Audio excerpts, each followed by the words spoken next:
You know what, guys? It's Mattview Reviews.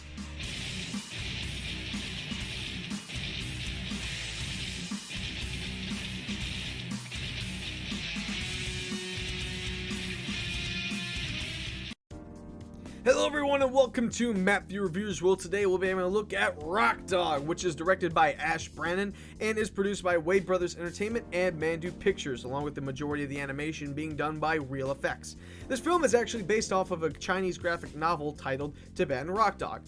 Now, does the film represent the source material? I have no clue. But regardless, let's break this film down to our 5 main categories of animation success, and that starts with the characters. So, in terms of characters, well, I did like the 2 wolf henchmen. I did like that. Their names were Riff, and I forget the other one because they mentioned in the film a lot, but I forgot about the film because it's terrible, and I can't look it up on IMDb because the character was silent. So, Riff and his friend. But yeah, they amused me. They actually reminded me of the 2 henchmen from Robert De Niro's movie Midnight Run, which is actually a really funny action comedy. And I actually recommend that you guys check it out because it's way better than this film. But yeah, they reminded me of those guys from a better film, so I liked them. The only other character I liked was the robot butler, Ozzy, and the thing didn't even talk. I kind of just thought his design was cute, and his blank expression made me smile every now and then because his face mirrored mine throughout the film, which was blank and emotionless. Now, to the Minicons. First off, Bodhi, our protagonist, he is extremely annoying. Look, I get they're trying to play the fish out of water card here, but you have to make him more likable and relatable. He's constantly being incredibly stupid, and although he's not from the city, you can't tell me he does not have common sense, or at the very least, know what a dumpster/garbage can is, okay? I don't really have any reason to wish for him to succeed. I don't. Nothing phases him. Everything bad that happens to him, it either doesn't faze him whatsoever, or you don't see him struggling enough to care. You don't have any sympathy for your main character and want them to succeed. Bodhi has no interesting value whatsoever. Also, the side characters are forgettable, like Dharma, Gurmer, and Trey. They're just kind of there. Trey's the mean bully that's constantly putting down Bodhi every 3 or 4 scenes he's in. But you don't care because he's a generic stereotype, and the 2 others are just the supportive friends that, don't care for him at first, but then all of a sudden, he's stupid. Let's feel bad for him. Because, that's not been done 500,000 times.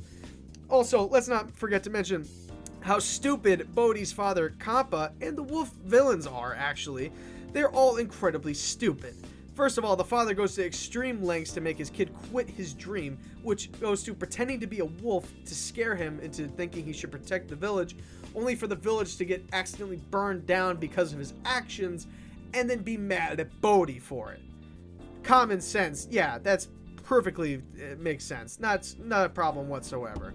Also, the wolves, at one point in the film, the wolves eventually get to Bodhi, and they steal him, and they kidnap him, and they interrogate him. They ask him one question. They don't get the answer they want, so the head wolf, Linux, that's interrogating him, bangs his hand on the desk and just dang it, we're not going to get an answer out of him.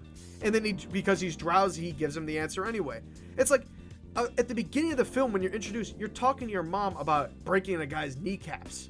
You can't have tools of pliers and baseball bats on the side hey, we're gonna make you talk, and then do it that way. No, you just neuter him.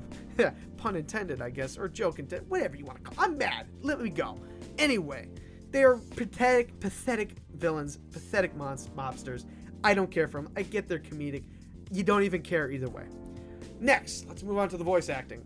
Notable talents like J.K. Simmons, Eddie Izzard are fine. They don't do anything extraordinary. They're quality actors. They play the roles just fine. Especially Izzard, who plays Angus Scattergood the cat, the famous rock star. He plays the stereotypical Beatles-esque British rock star. And you know what? He probably could be funny if he was given actual funny dialogue and not just, existing. The one line he did have, though, that was the only funny highlight of the film was when he almost cursed, and that's because he actually cursed, but a car horn honked at the same time. I get it. He was gonna say it, but the car horn stopped it. That was funny. But otherwise, yeah, no humor found in this film. Now, let's go to the negatives. Luke Wilson, he's atrocious. His voice is irritating. He lacks any emotion or care for what's going on. And after you hear him say, Mr. Scattergood for about the 500th time, you really start to move from irritated to pissed right off. I'm telling you, it is goddamn annoying. Also, Lewis Black, who is a fantastic comedian in my opinion, has a fantastically funny, angry voice. Naturally, he just does. Pixar realized this and casted him as Anger in Inside Out, and he gave a great performance. Here, you can tell that he did a take where he was really angry and he was almost cursing and flipping out, and then they're like, all right, we know you gave so much energy in that one, let's do it again. And he's tired and he just doesn't care because he just gave everything. He's just like, I'm pretty mad right now, instead of his usual, are you kidding me? Are you kidding me? There's a clear difference. There's a strong difference between his performance in Inside Out to his performance in Rock Dog, and I think you can guess as to why. Now, so a quick rundown of the story. In a small village, a young Tibetan mastiff, which, by the way, this is what they look like in the film. This is what they look like in real life. Nice character design, guys. Anyway, a young Tibetan Mastiff is growing up trying to protect the sheep that live in his village from hungry wolves that want to sneak in and eat them all. His father scared them off years ago, but he's been worried, so he creates a fake army, and he wants his son to lead the army and protect the sheep from the wolves. But then, a radio falls from the sky, and he learns about rock and roll, and he wants to go to the city and start a band and find his rock hero and blah, blah, blah, blah, blah, blah, blah. You know this. You know this. It's simple. It's every freaking cartoon. It's every cliched film. They do this every time. It's nothing new. It's bland and cliched to death. That's putting it nicely. Anyway, it's the fish out of water story too. It's the country guy going to the city not knowing what's going on, but he's even stupider than he should be. Look, I guess I doesn't understand how the city works, but he should have basic common sense, okay? Just because he's from this country doesn't mean he shouldn't understand basic concepts like privacy and deductive reasoning, okay? Look, dumb characters are not entertaining. Look, if you want an example, go look at modern SpongeBob, okay? And then you talk to me about how dumb characters can be interesting if they're the main characters. Now, let's poke fun at the stupid parts of the film, because this is a lot. There's a lot I could get to, but I don't have many time in this review, and I don't want to bore you with all this stupidity. So, number one, there's no logic in this film. There's no logic. Famous artist Anger Scattergood goes into his studio. He's trying to write down a song, but he's distracted. Why? Because 50 yards away, across his lawn and across his gate, at his mansion, in his basement, basically, he hears Bodhi singing his song. The guy doesn't have soundproof walls. He's a rock star. What kind of stupidity is that? That's common sense. Like, their recording sessions and voice acting are soundproof walls. They couldn't put two and two together. Also, let's go to number two. The wolves eat the sheep, and they're the villains, right?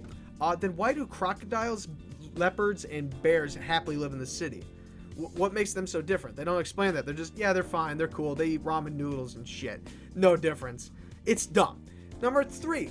The literal running gag of the film. Guys, this is good. All right, this is comedy gold. There's a sheep that every time he's on screen, he's always just getting out of the shower. And he's in a towel. Always wants to be so clean. He's always in the shower. This is truly the pinnacle of comedy, guys. Are you laughing? No? Good. You still have a brain then. Because in case you couldn't tell, as I said earlier, film's not funny. Not at all. I didn't laugh at the film, and neither did the kids in the theater. They just sat there blinking. All right? Let's see. Did I forget anything about the story? Oh, sorry, I almost forgot. Yeah, apparently the mastiffs have some sort of magical energy that they use to beat back the wolves. Like, they push them back with, it's like the Force, but it has like neon colors and crap, right? Look, I mentioned this, almost forgetting about it, actually. It seems interesting, like a plot point that, it would be cool. I forget about it because the film forgets about it. They mention it at the beginning of the film, and then 3/4 through the film, almost actually more than 3/4, they're like, oh shit, yeah, Bodhi has the powers now. He just learned them because of rock and roll. Yeah, he learned them. It's cool. No, yeah, it's a thing. You don't remember it was a thing? Yeah, it was a thing. We had like 60 exposition scenes talking about, things that happened 5 minutes ago, but we didn't have an exposition scene about, oh yeah, I have powers, and I should have powers because my dad has powers. There's no sense. I'm not kidding. They have exposition about stuff that happened 5 minutes ago, and then they have exposition scenes about what they just talked about 5 minutes ago. Like they mentioned, like, hey, I already told you this in like the last scene we were in. It's so stupid. It's so stupid. Like, they could not even pretend to, like, hey, the thing that's gonna play into the climax, let's maybe mention that one more time.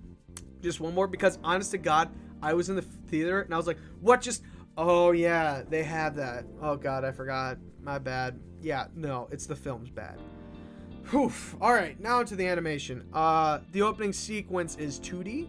It's bright and it's unique.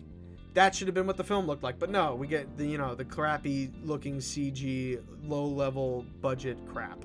Also, there's a cool neon scene with Bodhi when he first learns how to like music and rock and roll. I like it only because it's neon and I'm a sucker for neon. So yeah, otherwise that the animation's really lackluster.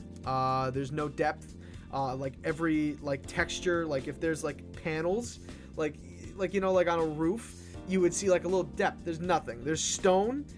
You can't. It's just flat. It should be bumpy, like different heights, and like it's just flat. It looks cheap, and you know what? It reflects the film. The film is cheap, and so is the animation. Now here's some other stupid stuff: is that when the characters are in the rain, not only do their fur not get wet, their clothes don't get wet, because logic. And also another funny thing was when they turn off a radio at one point. The character turns the volume up dial. Yeah, logic. Why would we have logic? Finally, let's get to the music in a film called Rock Dog. It should have good music, right? There's a Foo Fighters song, so that's a plus. And the final song, Glorious, is okay. It's acceptable. There's nothing wrong with it. It's okay. However, the rest of the small selection of songs, because there's about 5 of them, and they each add up probably to about a little over 5 minutes of how much they're in the film. Yeah, they're either really short, like I mentioned, or they have simple, cliched lyrics, or they have both. So, for example, generic lyrics like, I like it loud, I like it tight. Yeah, how long do you think it took them to come up with that one? 5, 8 seconds? I'm thinking 8. I'm thinking, no, you know what? I'll give them like 38 seconds, because obviously if they're thinking about making this film, they don't have a lot of brain cells in them. Anyway, speaking of the song, actually, that I just mentioned, it's called That's the Way I Like It. It's terrible. It's one of the worst songs I've ever heard in a film. Look, not only the lyrics bad, but Bodhi's musical voice, which actually Luke Wilson doesn't sing as him, it's actually Adam Friedman. It's ear grating. It's terrible. Go look it up. It hurts my ears to listen to it. I'm like, that's the final product. They're shoving that out. Are you kidding me? The guy sings Glorious at the end of the film, and it sounds like a different person. It's that bad, that first song. Thank God that the song is less than a minute, maybe 38 seconds, if I had to guess. All right, but overall, for a film about a rock and roll playing dog, yeah, rock and roll, the genre of music, yeah, there's a severe lack of any rock music, or any music really, at all. So, in conclusion, Rock Dog is just plain bad. It is a chore to sit through and offers nothing interesting, fun, or even slightly entertaining. I kept looking at my watch, just begging for the time to go faster, and it would not. Look, it's not even it's so bad it's good. It's not even that. So you know what? That's why I'm giving Rock Dog a 1 out of 5 for being a bad film with 0 redeeming value. Don't go see this. You will not have any enjoyment out of this film whatsoever. You won't have any fun. Trust me. All right, first bad film out of the way. All right, so thank you guys so much for watching this video. Don't forget to check back in 2 weeks when I review my first mystery film. Ooh, we'll have to see what that is when you check back. So be sure to check out all the other content on the Discord Center. And this has been Mattview Reviews, and that's my cue. Blah!